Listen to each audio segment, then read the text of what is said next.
you've been supportive for months and months for us, Rose. I mean, what do you see in our campaign? What do you see in me that makes you want to rally behind us?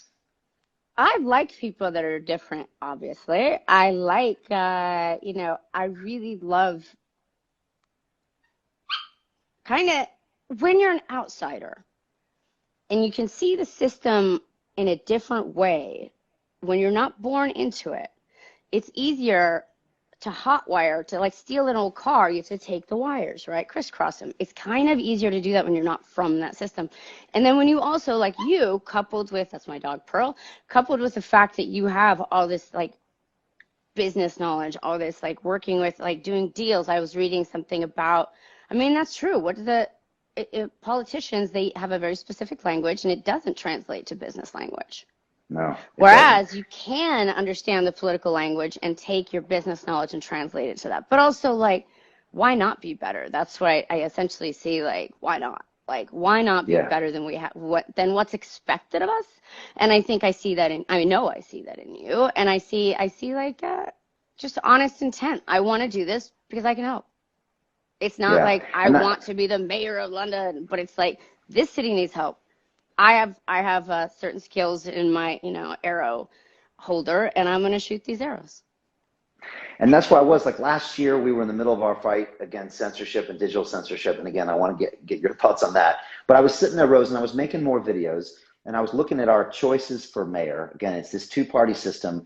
They give you an illusion of choice every 4 or 5 years here. They sign off on each other's failures. The taxpayer pays their salaries the whole time, and they never innovate because they don't have to. It's just they can make it a little better, and it's good enough for the citizens. And yet this could be the greatest city in the world, I believe. It's got potential. It's got so much greatness going for it. You feel it when it's here. It's got that energy.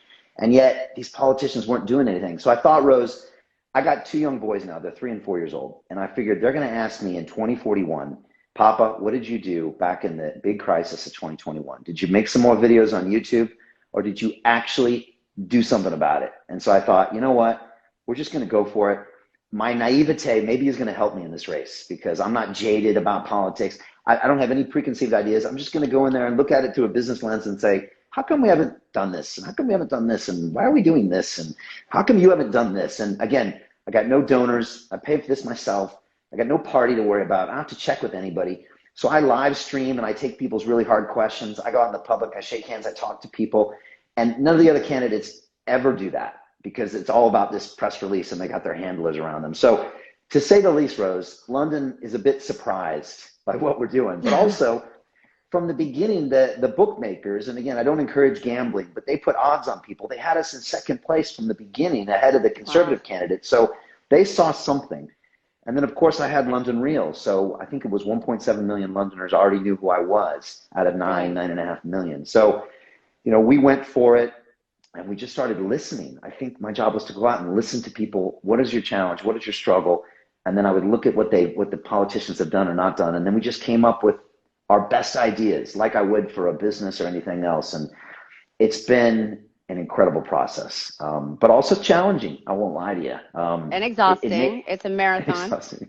Yeah, it is marathon, but I also get amazing support from people behind the scenes, and also people that also high level people in the police that want to do better, in the transport structure that want to do better. People in the House of Lords that are like, you know what, Brian, we actually want the best for London, and we're tired of the politicking as well. Maybe we can help you, and maybe you can do something they can't do. So I've been amazed at how many Londoners kind of see this and they're like, you know what, we need someone to change it up a little bit. So that's been that's been good, and we got 8 days left. So we're down to the Wow. wire now. I It's know. I'm really impressed. I You know. you must have a great and exhausted team, and right now the energy keeps you going. You'll hit a week of sleep after, hopefully. It is really. I just always feel if people have certain abilities and certain strengths that they can help the world with, or a city, then I think it's incumbent upon us to do it. Because Yeah. why the fuck not? What else are we Yeah. doing? Yeah, I mean, you might Yeah. as well. Like for me, when I lived in London, and I just, it is one of the greatest cities on earth. It is a brilliant city. It is. You can sit at any cafe and have a conversation with almost anybody about any book or any. It's so cultured. It is the crossroads of the world. What I love, it literally is. I mean, they say, you know, U.S. is a melting pot, but the crossroads, like everybody from everywhere. I made so many friends from all over different parts of Africa, so many friends from different, like just regions of obviously India, like so many, and they also want a say in what's going on in their government. And it's great that you're going out and actually listening to the people because you have to educate yourself. Whereas the current politicians, maybe not all of them, but from obviously the results we're seeing, they're like, thanks for that information. I've been hearing it like comes to a hump. It'd be like me saying, hey, and I don't identify as this, but like if I said, hey, Brian, you want to come have a half an hour conversation with a feminist? You're like, no. Like, it's like it doesn't, you have to use different words. You have to use different, like that people, have been requesting the same thing. So it becomes very like if I come at something with a feminist lens, and use that as an identifier, people shut off. That's what the example is giving. Whereas like when the current crop of politicians and maybe the forever ones, when they hear the people's complaints and desires, they've heard them so many times, they just can tune it out. And so we have to like, no, these are your people. You must stand for them. That is your job. And if you can't do it, don't run again just because this is my career. Be better and get the hell out and let someone like you take over.